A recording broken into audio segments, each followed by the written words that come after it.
I want to start off with saying that I look bad and I sound bad because I got sick.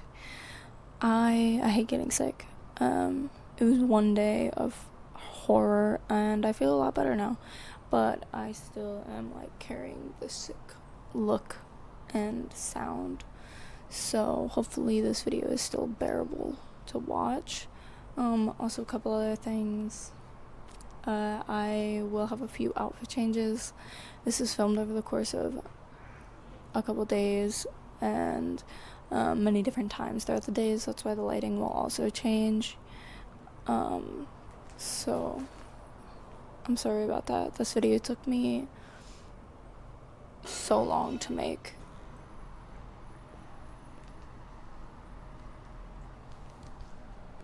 The first widely spread psychiatric hospital was founded in Spain. It was called Hospital de los Inocentes. Hopefully I said that right. It was founded in 1409 by Fray Juan. London's Bethlehem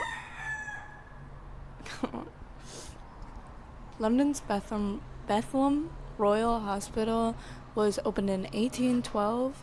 They had some wild treatments that included, yet not limited to, forced vomiting, diarrhea, bleeding, blistering with hot irons. The spinning chair is an insane one. It was essentially this wooden chair where they'd put the customer in and then they'd have the worker just sit there and spin and spin and spin them until it induced extreme nausea, possibly vomiting, sickness in general, and it was just horrific. There's a pigeon directly outside my window and I can see it in the reflection of my snake's tank, and I just hate that they hang out there. That makes me so mad. I hate it. They're so loud. God damn. Anyways, oftentimes mental hospitals, see what I'm saying? They're so loud. Mental hospitals in like the 1800s were actually called lunatic asylums. They had quite a few different names, but pretty much just the most offensive names that they could be called, they were calling them. One thing that was done way more often than it should have been done is lobotomies. Lobotomies is a surgical procedure that was typically done with either just a very sharp metal pointed thing or even an ice pick, and they would go up under the eyelid and sever pathways in the brain. So they'd push it up and then they'd just kind of jiggle it around and just kind of mush up the brain. Lobotomies are a whole topic in and of themselves. Maybe I'll do a video on that again one day, but they are a whole entirely horrific thing in and of themselves. In 1851, Isaac Hunt was a patient in a mental hospital located in the state of Maine. He said, quote unquote, "The hospital was the most vicious system of inhumanity that would more than match the bloodiest, darkest days of tragedies in Bastille." And Bastille is a medieval fortress that was used as a state prison, and it is very much known for the horrific treatment of the patients inside. American Psychiatric Association defines psychology as a medical doctor who conducts psychotherapy and prescribes medication and other medical treatments. Something that was from the past is 45-minute consultations with your psychiatric doctor. Something that is more modern is 10 to 15-minute questionnaires.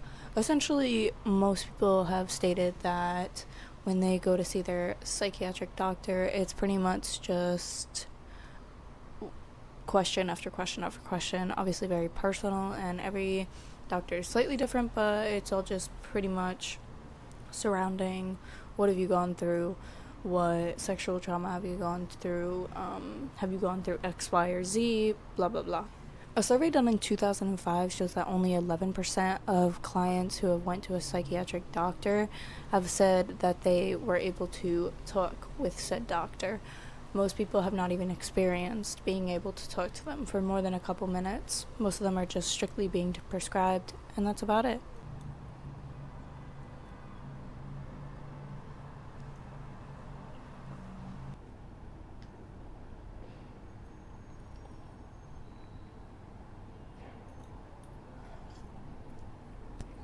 So we heard a little bit about the history and kind of about the definition, but what do people who experience it modernly have to say about psychiatry? Early 2024, I went to a med manager for ADHD. I was not prescribed ADHD medication, and instead I was prescribed bipolar medication and anxiety and depression medication. Now, in the moment, I thought that she really did care, but after upping the doses and prescribing different medication, even after I had said, I do not like taking medication, that's just the type of person I am, I still felt like she pushed it and she kept raising my doses. I even had an allergic reaction to one of them, and she told me to stop that medication immediately, and then tried to prescribe something else, something that would gain weight or something that would help something else that would actually help this. And it just truly felt like they didn't really care, and I only was there for ADHD. All right. So my experience with medicating children and the effects on them as a child, as an adult, is horrible. Don't medicate your children. That's the most horriblest shit. When it was done to me when I was a child, due to the fact that I was supposedly hyperactive, ADHD, bipolar, slight case of schizophrenia, blah fucking blah. All I was is a normal hyperactive child that was a lot smarter than the rest of the children, and even smarter than a lot of the freaking adults. All we needed is for somebody to listen to our ideas and not think that we're just freaking crazy little children, just smart little human beings. For many years, I was giving drugs like Adderall, all antidepressant pills, or even pills just to calm me down because I was just wired different than the rest of the kids. And as an adult, looking back at those days, it's more of, if I would have had people to just talk to me, listened, or even just be like, yes, she could do it. You're going to be that great human, not just shut every idea down on, or you have to be this, you have to be that. I got diagnosed with depression, PTSD, and anxiety in 2019. At that time, I was going to a therapist. I had a few sessions, and they pushed me to start medication. I was then told that it is too much to unpack before you leave for Christmas break, but the medication will help. I was dropped as a patient. I felt at the time that the medication had no effect on me. A few years passed, and I thought I might try medication again as I was struggling. I went to my primary care physician, and they prescribed me medication without hesitation and without a recommendation for therapy. After about 2 years on the medication, I had probably 45 good days where I felt alive and everything was brighter. And I do believe it had to do with the medication. However, for a handful of days in the past 2 years, it didn't seem to work for me. I chose to stop taking the medication as I was unable to cry, and most days I just felt like a zombie. I'm unsure if I'll go back on medication again in the future, but at the time it wasn't worth it, and I didn't have the support I needed from the system. There is a big phenomenon going around, and the name of said phenomenon is called pill pushing. That's majority of what these people have spoken on, so I just kind of wanted to give a definition and more explanation around that. Pill pushing is a derogatory slang term used for doctors, mostly used for psychiatrists, who tend to... My notes went flying. What the hell? Who tend to prioritize pills and medication over actually treating and or speaking to their patient. So I do realize that a lot of the opinions that were said were rather negative, and I also personally have taken medication and I haven't had the greatest experience, so I don't really want to add to more experiences with my own. I wanted more other people's voices being heard. But I also want to touch on the fact that I do know these 3 people personally, and I do know that medication has helped some of them, and I also know that some of them are still taking medication. But I did specifically ask for a couple things, and one was I wanted to see if they experienced pill pushing. And also the other thing is that I feel that when someone does something so personal, like goes to take medication for their mental health, when they're mistreated and when they're treated well, the mistreatment is always going to come first in their brain, because when you put yourself out like that so vulnerably and you are mistreated, it is so much more in the forethought of your brain because of how open you were, and you were still treated in such a way. So I think that it's very important to talk about the bad shit that happened to you, even if you are now on good medication, or you like what you take, or you like the therapy that you have. It is very important to acknowledge and understand the bad of it, because you can't just throw away those experiences. But yes, in no way is this video to try and push people to not take medication.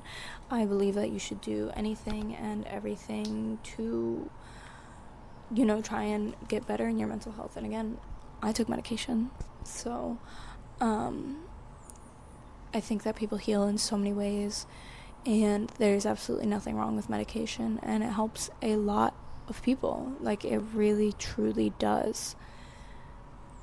And I also understand this video in general was a little bit rather negative, and that's never going to be my intention for all of my videos. I really just wanted to touch on the issues here. I do want this channel to be very heavily focused on learning, as well as not just learning facts and research, but learning human experiences, learning how we got from point A to point B, whether the dark, the bloody, the war, it doesn't matter. Like, of course it matters, but whatever it is, I want it to be touched on, even if it's the most beautiful topic about the most perfect thing.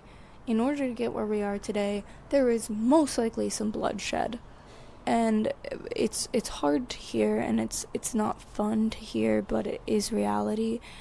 There has been a lot of bloodshed over where we are today.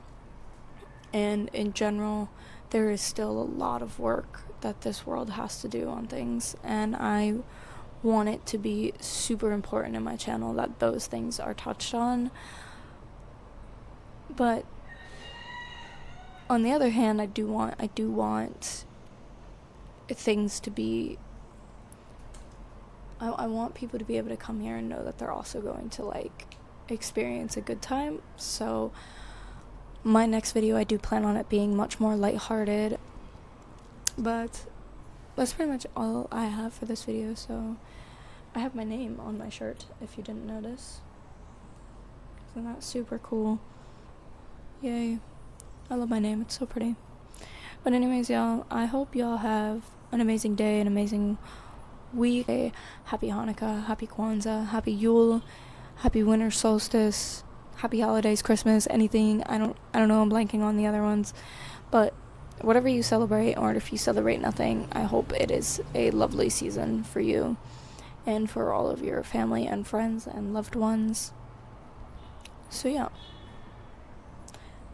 Gracias, mi gentes, for watching this video. And much love, and never stop what you love. Never stop what you love. There we go. Bye bye.